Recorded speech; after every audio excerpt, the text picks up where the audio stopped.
So we'll next start design of flexural members, or you can say design of beam. Basically, we are mainly concentrated in this part is design of laterally supported beams only. Okay. So what is a flexural members? Flexural members are those members which are primarily subjected to bending moment. Okay. For example, tenty cutter, tail cutter, all these are the laterally supported beams. Okay. We can use canal section, I section. Even we can use four numbers of angle sections together to work or to place them as a beam. Like suppose if we take a I section, all of you know what is I section. Okay, I need not to repeat it.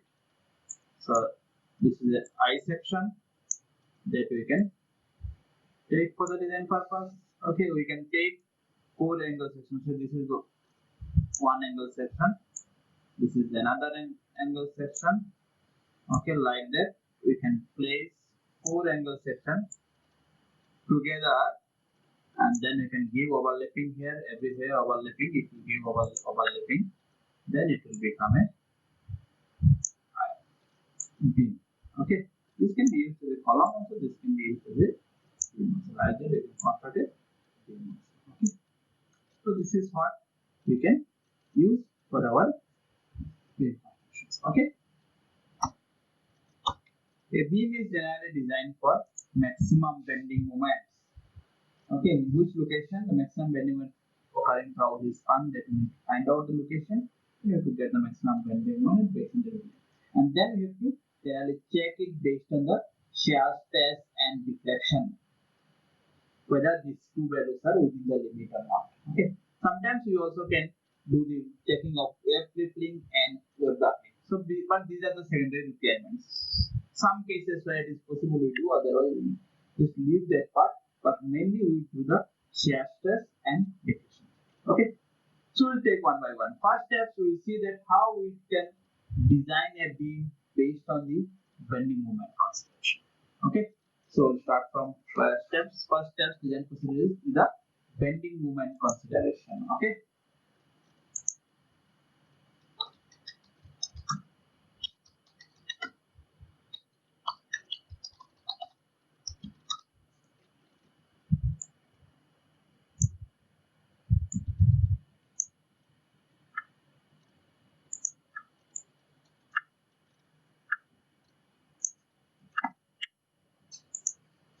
So what we know, the bending stress, whether it is a tensile or compressive force at any point of a cross section of a beam is calculated. How we calculate? We calculate that sigma BC or sigma BT. Okay, this is the bending stress. What is that bending stress? Already you know the bending stress is equal to AM divided by I into 1. Okay, this sigma BC or sigma BT is called the bending stress. Okay. Now, what we can write? This I by Y. I by Y is called the section modulus, that is Z. Or just simply I'm writing as sigma.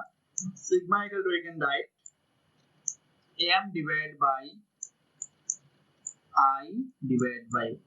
That is equal to M divided by Z. Z is the section modulus. Okay. Now let us see. So this is my calculated bending stress. Now a design is to be safe when my calculated bending stress will be less than the limiting bending stress. Okay, that means what I can say that my design will be safe if M by Z is less than or equal to limiting bending stress sigma BC or sigma BT. Can you say that? So in other way what we can write? We can write that what I have written M by Z is less than or equal to, just look at this, less than or equal to Z. Then what I can write about the Z? Z will be From here I can write greater than or equal to m by sigma b sub bt. That means I can write z must be greater than or equal to m divided by sigma bc or bt. Okay. That is once we know this permissible bending stress, if we know the bending moment, then we can get an idea that what should be the section modulus for that particular section, for that particular maximum bending moments. Okay. Now if I go to the steel table, I can find any section whose z value will be at least more than this value, whatever you are getting. Okay. This is the z required. So you can say this is my z required. Okay. At least this value required. So if you check a section whose z value will be little bit more than this value. Okay. That we have to find out from the steel table. Now question is, what is this sigma bc or sigma bt? Sigma bc or sigma bt is called the permissible bending stress. And if you go to the code book IS 800 1984 clause number 6.2, it is given that the sigma bc or sigma bt is equal to 0.66 fy. 0.66 fy, that means it is depending on your fy value. If we have a 250 grade of steel, generally we use 250 grade of steel, then what will be this value? This value will be 165 MPa. Right? So very simple steps. First we find out what is the maximum bending moment from the given loading condition and support condition, then divide it by 165. So that should be the minimum section modulus required. Now go to the steel table and find out a section whose minimum section modulus will be this value or more than that value. Okay, so this is very simple steps. This way we can choose the section. Now take that section and check that whether it is satisfying the shear force criteria and deflection criteria or not. Okay. Okay. So we are interested to know, or we are interested to see or go for shear stress test. Okay. So what is shear stress? The shear stress is generally denoted by tau. Okay. At any point of any shape of the cross section of a beam is generally given by this equation. Tau equal to B divided by I into B into A into Y bar. Now what is this B? B is the shear force at that section. Okay. I is the moment of inertia of the section, already you know. B is the width of the section and the point where the shear stress is calculated. Suppose in this example I have shown this B. So B is the width of the section. Okay, point where the shear stress is calculated. I is the moment of inertia of this section. B is at this particular section. What is the shear force? That is force that is coming. Okay. Now what is A into Y bar? A into Y bar is something like that. Movement of the area above the level where the shear stress is calculated. Okay. Suppose I am interested to calculate the shear stress at this particular location, at the center. So this A will be this area. Okay. And Y bar will be half of this CG. Again I am telling. Suppose I am interested to find out the shear stress at the center of this. So for that, what will be the area? Area where I am interested to find out the shear stress, area will be above that, whatever the value, that is the A here it is. Okay, so if I am finding out the shear stress in this particular location, so area will be this part, half of this. Okay, and what is the Y bar? Y bar will be the location of the CG of this area toward the top edge. Okay, that means in this case it will be, if we take a line, CG will be here, so this will be Y bar. That's what is told here. Movement of the area above the level where the shear stress is calculated, about neutral axis of the section. Okay, so this is how we can use this particular equation to find out the shear stress. Now you will see in this figure. In this figure, what I did, I have taken a rectangular section of breadth B and depth B. So what is this neutral axis? Neutral axis is at the center. This is what it is called, shear stress versus depth. Okay, at the edge, at this edge, the shear stress is 0. As it goes, shear stress is coming maximum at the neutral axis, and then again it is going up, then shear stress is 0. So that means from here it is going up, going down. After neutral axis it is maximum shear stress, and then it is going to the edge. Shear stress is 0. We can do this calculation and we can easily show that how this shear stress is coming. Suppose in this rectangular beam I am interested to know what is the shear stress or what is the maximum shear stress. Okay, how to do this calculation? Let us simply see. Okay, what it is said I am interested to find out maximum shear stress. B is the shear force. Okay, moment of inertia about its neutral axis. This is the neutral axis. Neutral axis is passing through d by 2. What is the moment of inertia of this section? This section moment of inertia is B d cube divided by 10 multiplied by breadth of the section. So breadth is B here. Okay, what are the next steps?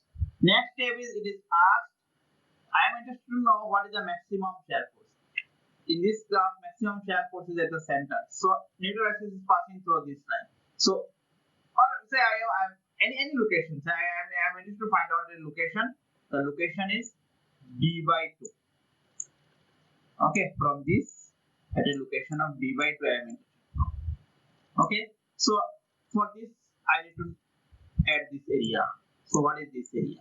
This area particle is d by 2 and this is b. So this area is b into d by 2. Okay. Then what is said?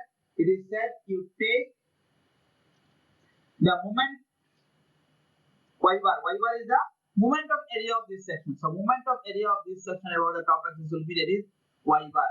Y bar will be, because this is a rectangular section, so its CG is as a half.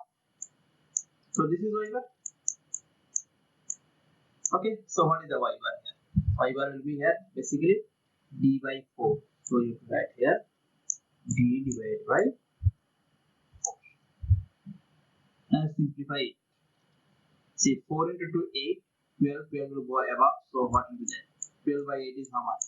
1.5. Okay, b is alone, so 1.5. Now you see here b square. This b is there. So what is left? Only 1b is left. Okay, here d cube, here d square. So what is left? So that means what we can say, maximum shear stress for a rectangular section is b divided by 1.5 times b divided by bd. Okay, maximum shear stress. So maximum shear stress generally occur at the center. You can derive it using a generalized equation. Otherwise, just simply you can use it. At any location also we can find out. If you know the location on this particular location, what will be the shear?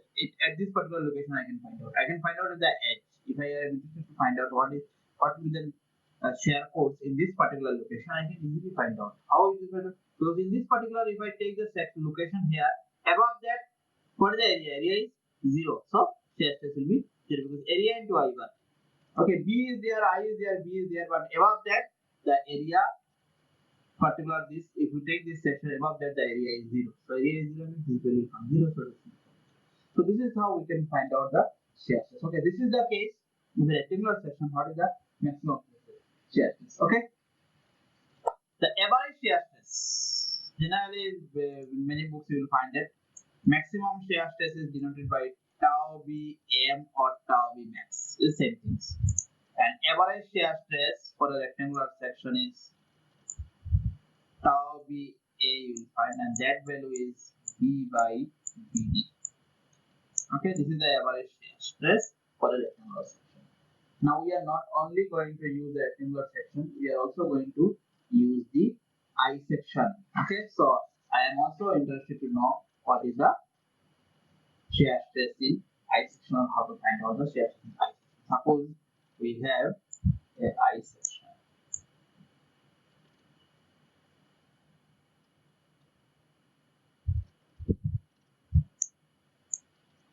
So this I section is used as a beam. So if I Draw the shear stress diagram of this I section. This is the neutral axis. Okay, this is the edge, this edge here, and this is the edge here. Then this part will be like that. Then it will go here. It will go here. This part will come like that. And this part. Okay, this will be the. So what is the maximum? Maximum we are getting here. This is the tau max or tau b. Okay, maximum. So for this section, so this is the tau b average that I have given for rectangular section. Okay, for a I section,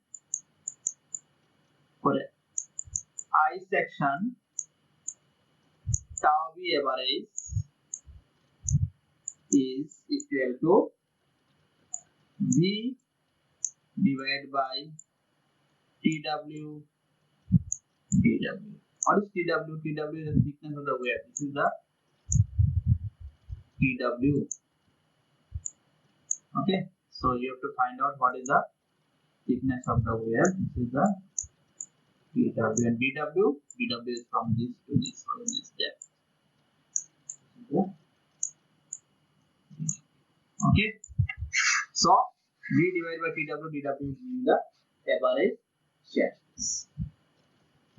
Already we have calculated for rectangular section what is the maximum shear stress, that is tau b m equal to 1.5 B divided by BD, or other way what you can see this is 1.5 tau b average. What about the I section? In case of I section, tau b max equal to 1.05 to 1.13 tau b. Okay, so this is how we can know the maximum shear stress and the average shear stress. Very simple thing is that what is the average shear stress? Shear force divided by the cross section area. Which cross section area is playing the role? In case of rectangular section, it's simple B and D, but in case of I section, this wave part is mainly playing the role, so you have to take the wave part. Okay. Now, Cookbook has given some guidelines that what should be the maximum value of shear stress. You can calculate the average shear stress, or you can calculate the maximum shear stress, and then you can compare the permissible limit that is given in the Cookbook. Okay, if you go to the Cookbook, in Cookbook the details is given in clause number 6.4. In clause number 6.4, it is said that whatever the tau b max we are calculating, that should not be more than 0.45 Fy. Okay, tau b max should not be more than 0.45 Fy. 0.45 means 0.45 into 250. So you know that one. Okay, and also said that for unstiffened wave,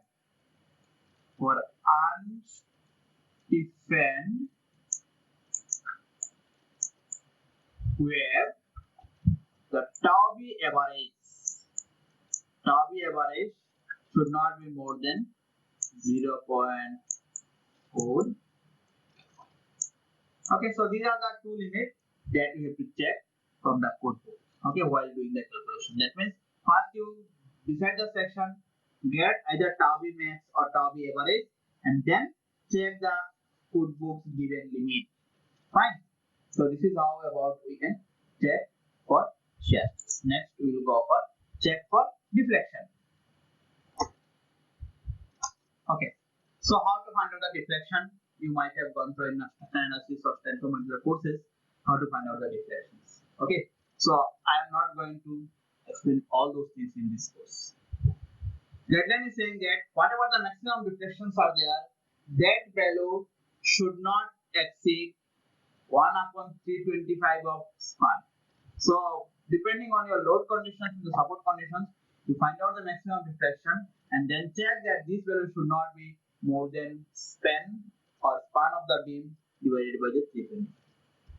Now there are some simplified guidelines are there, how we can use those guidelines and easily find out the maximum deflection. Because suppose we have a 5 marks or 10 marks problem for design of beam, now there we cannot go for finding out the maximum deflection, then it will be another problem. So that's why some simplified guidelines. Guideline is saying that delta max in general, this is the equation, equal to K into WLQ divided by EI. Here I means in x direction, movement of the inertia in x direction you are going to take.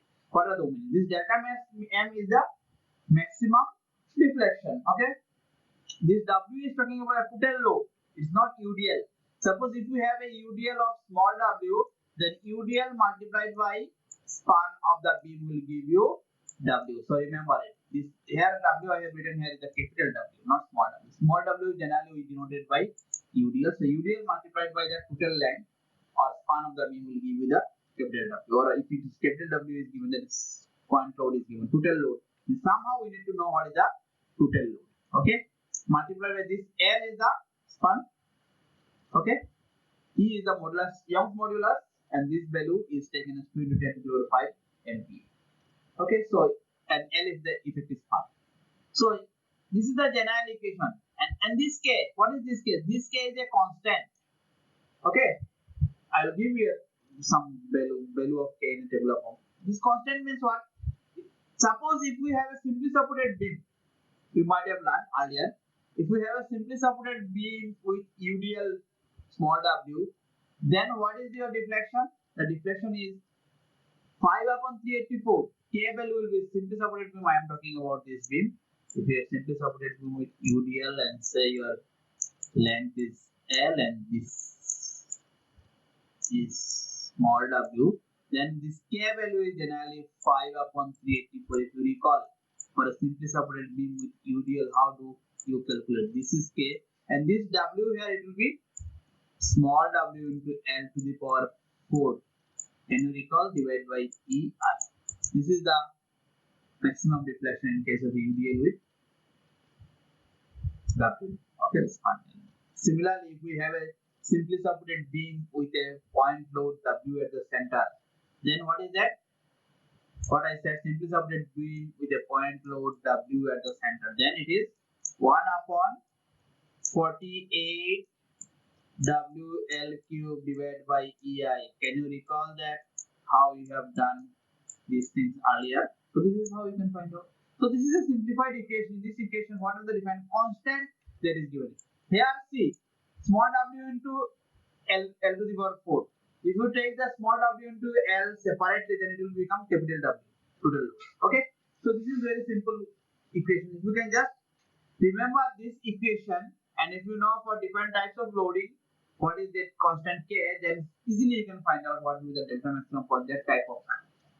Okay, I have some ready-made available support types and loading type, and for that what is the K value? Quickly I will just draw and I will give you. Okay, but remember that if your problem is beyond this type of loading, then you have to do the calculation. This may not be applicable. Okay, so I'll just draw and come back. Okay, so you can see I have just drawn some figures. You can see here this is a simply supported beam with length L and UDL is provided. So total load here I am taking as W. Then you can use the same equation, that is K. K here it will be 5 upon 384 into WL cube divided by EI. This W you convert in, that's because you have a UDL into total length will give you the W. Okay, so this is, you can see here it is a simply supported beam, but the load, the point load is given W at the center. In that case, the K value will be 1 upon 48. In this case, again simply supported beam, but length are L by 3, L by 3, N by 3, and 2 point loads WW is given. Then it is 23 divided by 648. Here 3 point loads are given the same magnitude WWW and at a distance of L by 4, L by 4, L by 4, L by 4. This simply supported beam. This value comes out 9 upon 384.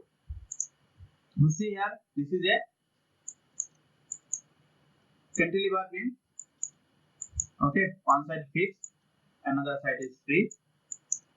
So in that case, what you can see, when a UDL is given, then this value comes out 1 upon 8 UDL, but total load W.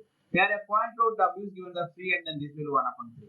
Here both sides fixed, okay, and a UDL is given, but total load is W, then 1 upon 3 people. Here both sides fixed, at the center a point load W is given, then 1 upon 192. Okay, if you need, you just copy it in your notes. Then see here. I'll come there first. Here a simply supported beam and a UDL start from 0 and go to the maximum at the center, and again from maximum to 0 at the other end. Okay, so find out what is the total load. Here I am giving that the total, if total load is W, then the K value will be 1 upon 60. Here fixed end, both sides fixed. Again the load start, intensity of load start from 0 and it goes to maximum at the center, then again it comes back and at the other end it is 0. The total load is say W, then this value is 7 upon 1920. Here a general expression is given. If the load W, suppose total length of the beam is L, simple beam. If the load W is at any location, let's say this distance is from the left hand at A and other side is B, and assume that A is less than B, then the K value is taken like this: A divided by 9 root 3 L bracket 1 minus S square divided by L square whole to the power 3 by 2. Okay, so this is the equation that is to be used to find out what is the K value when we give a general expression for the loading at any location A from the left side. Okay, so this is how we can calculate the K value, and then we can, depending on the defined loading conditions and the support condition, then we can put in this equation and we can get the maximum deflection. Once we have the maximum deflection, then compare that this maximum deflection should not be more than 1 upon 25. Then we can say our design is safe, otherwise we have to redesign it. Okay, so these are the mainly two important parameters that we have to check. Okay, if these two parameters are satisfied, then we can say that our design is satisfied. We have some other checking are there, that is called wave tripling and wave buckling. Okay, so at this level I think it will be a little bit higher for you, so I am not discussing these two parts. These two parts we will be discussing whenever we will be designing the beam column connections. There wave tripling and wave buckling parts come, there we will be discussing, but here we are not discussing. Here we will be seeing only the mainly two criteria, or the shear stress criteria and the deflection criteria, and from the bending stress criteria we will design. Okay, so summary is what, that from bending stress criteria you find out the section modulus, that is Z required. Then from the steel table find out the appropriate section, which section you want to give, whether you want to give a channel section, whether you want to give a high section. Find out that particular section from the steel table, and then you check this for shear failure and this deflection failure. If both the this criteria is satisfied, you can say our design is safe. Okay, this is what is the design for a beam. That means basically what we can say, the beam of category when we do not have any kind of, with what I said earlier, that is laterally supported means lateral movements are not permitted. Okay, so that type of beam in this case what we can do. Okay, so that's all for this. Next lecture we'll try to, or in this lecture itself we'll try to solve a small problem, continuation of this, because it's a small topic. So in this lecture itself, next we'll try to solve a small problem. Before I start, I briefly want to tell you a design step, because in problem, whatever the load will be given, that load will be given an external load, but you are going to choose a beam section from the steel table. So that beam section will have some kind of self weight that I have not discussed earlier. So what you have to do, you have to add that self weight. This self weight will be UDL. Okay, you have to add that UDL with your given loading. Now, if your given loading is a UDL, then simply you can add it. If your given loading is not UDL, in that case, you have to take the point load as well as the UDL both together. Okay, so how to take this self weight? Just one line you write down. Maybe self weight per meter run. Generally, self weight per meter run is taken as W divided by 300 kilonewton per meter. Initially, this value you have to calculate. This W is a total load that is given to in your problem. Total load divided by 300. Whatever the values are you are getting, that value will be self weight in terms of UDL. So that means if you are, say, suppose you are given a load of 300 kilonewton or 300 kilonewton per meter, or say the total load in a problem is given as 300 kilonewtons. Then 300 divided by 300 is how much? 1 kilonewton per meter. So if you, for that particular beam, we have to take a 1 kilonewton per meter of UDL as a set. Okay, and that part you have to add, and then you have to do the remaining. Okay, we'll take quickly one problem and we'll try to solve the problem. Okay, and see. So this is a very simple part. So we'll take a simple problem, simple beam first. There are built-up beam is also there. Means suppose whatever the jet section is required, a single section is not enough to give you that much of section modulus. In that case, you use the multiple sections. So those type of beams are called built-up beam. Built-up beam we will see in the next lecture. In this lecture, we will simply concentrate on the simple beam. Okay, a question. Write down. A simply supported beam of span 4.75 meters. I am writing it. A simply supported beam of span 4.75. A simply supported beam of span 4.75 meter. 4.75 meter is loaded by an UDL of 30 kilonewton per meter. Design the very simple question. Let us see. Okay, so what is given? It is said that a simply supported beam of span 4.75 meter. So this is a simply supported beam. It has a span of say 4.75 meter. The given load for this particular beam is how much? 30 kilonewton. I am writing here. 30. This is given as 30 kilonewton per meter. So our first step is that we have to find out the self weight. Okay, solution. What is the self weight? We said W divided by 300 kilonewton per meter. So here what is the W? Here load is given 30 kilonewton per meter, but this is not W. This is not total load. Total load will be 30 kilonewton per meter multiplied by the span of the beam. So it is 30 into 4.75. This is the total load in terms of kilonewton, right? Kilonewton per meter. Okay, divided by 300. So if you do this calculation, how much it will be? 0.475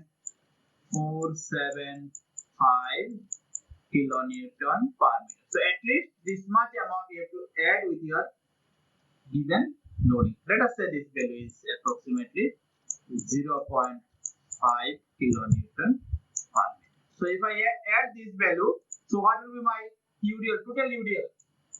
I can say like that, total UDL. Let's say this is denoted by small d. That will be equal to 30 kilonewton per meter plus 0.5 kilonewton per meter. That means it is 30.5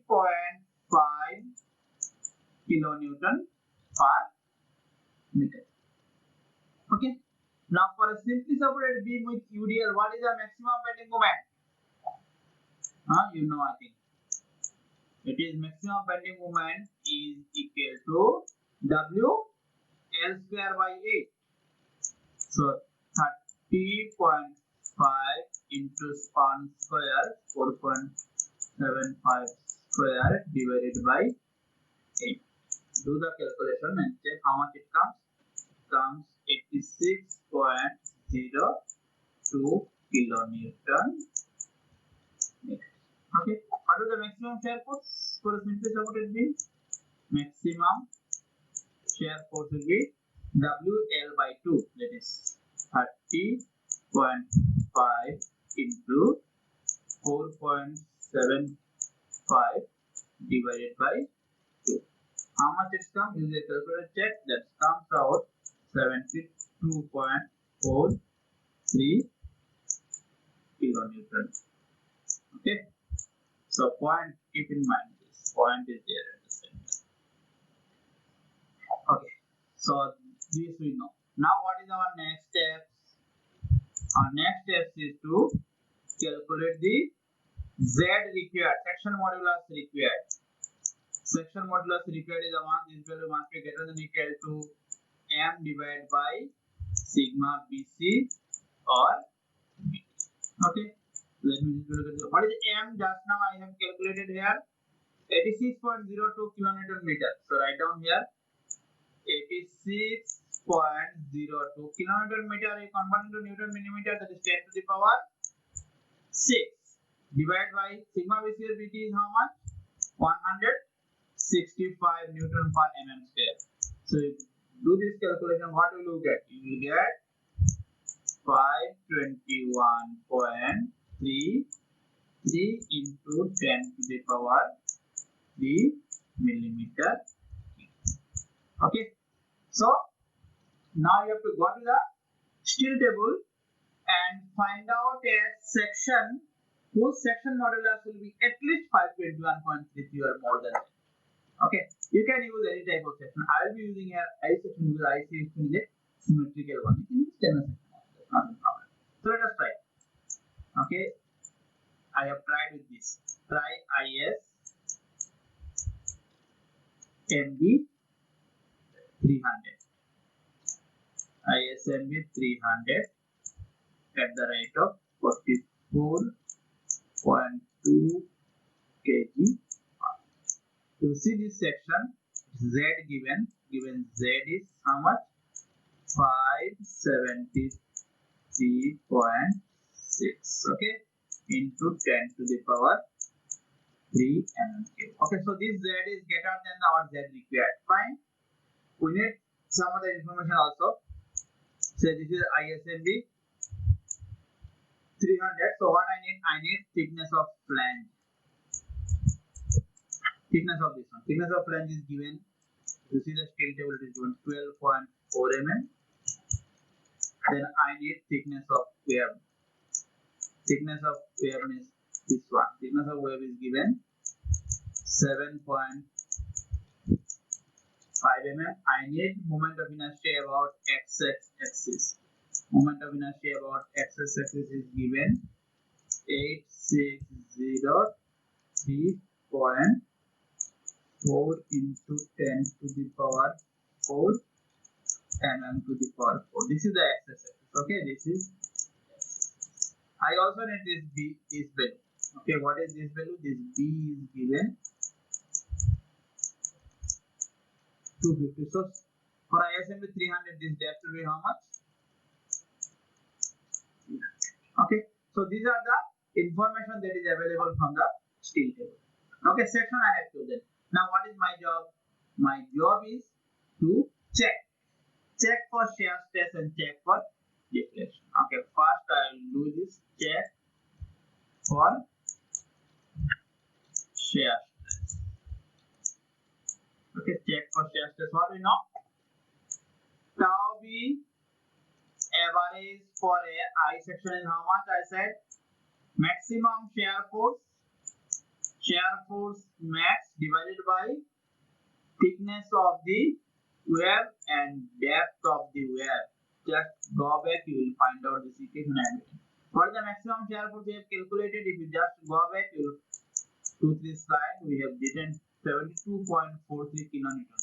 So 72.43 into 10 to the power 3. Thickness of wave in the previous page I have written how much? 7.5 multiplied by now depth of wave. Depth of wave is what? Depth of wave is the total depth minus 2 times thickness of the flange. Thickness of the flange is how much? 12.4. Okay, if you just go back, then you can see. Okay, this is total D. So this flange thickness, if I deduct, then I will get this inside D. Yeah. Okay. So I have written it like that. Fine. So what is the tau B average? Tau B average is coming 35.2 This is Newton, this is millimeter into millimeter, millimeter square. So Newton per millimeter square means what? MPa. We know that this value must be less than average shear stress must be less than 0.4 FI. FI is 250, then 0.4 into 250 is how much? 100. So this value must be less than 100 MPa, and we got a value which is less than 100 MPa. Okay, so we can say our design is safe in shear stress point of view. Next we have to see the deflection. Okay, next part is check for deflection. Okay, don't worry about this because I am using mouse for this. Just few minutes back we have seen that delta max is equal to internal K into WL cube divided by EIX. This is a simply supported beam with UDL. Refer to the table. What is the K value? 5 divided by 384 multiplied by. Here W means what? Here W is the total load, but we have a UDL. So if the UDL you multiply by length, that will give you the total load. What was my UDL? 30.5 kN per meter. Multiplied by the length. Length is how much? 4.75. So what will you get? You will get this value in terms of kilonewton. Okay, convert into Newton. 10 to the power 3. Now L is how much given? 4.75 meter. I am writing in terms of millimeter. If I write millimeter, then how much? 4750 millimeter and cube. So cube. What is E value? E value is 2 into 10 to the power 5 MPa Newton per millimeter square. So it is already converted. What is the IX given in the problem? It is given 8603.4 into 10 to the power 10 to the power 3 10 to the power 3 and millimeter cube. Now see, everywhere it is Newton millimeter, so unit has no issue. Okay, now unit is converted. So if you do the calculation, you will get this value in terms of millimeter. Okay, here I got this value 11.749 or 75.